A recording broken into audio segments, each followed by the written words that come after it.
Hi everybody, it's Emily with the Terrebonne Parish Library, and I'm back to tell you guys a little bit about this week in history for this lovely month of November.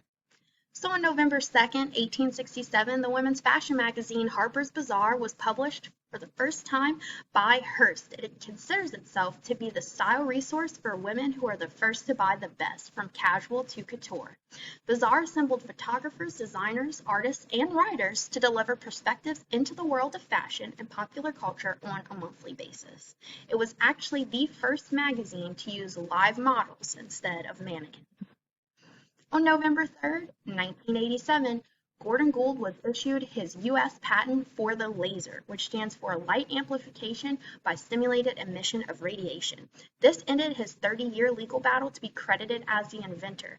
The market by this point for lasers had increased to more than 500 million per year, so suddenly Mr. Gould was a millionaire.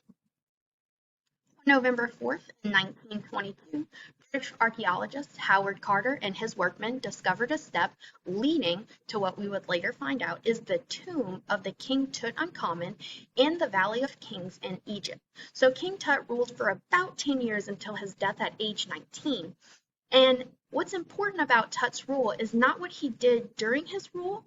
However, it is the fact that his tomb is one of the most important archaeological discoveries because of the quality and quantity of artifacts that were found within his tomb. Because by this point, most major pharaohs' tombs were completely raided by tomb raiders selling off the art and things for money. Then on November 5th, 1994, George Foreman becomes the oldest boxing heavyweight champion of the world at age 45.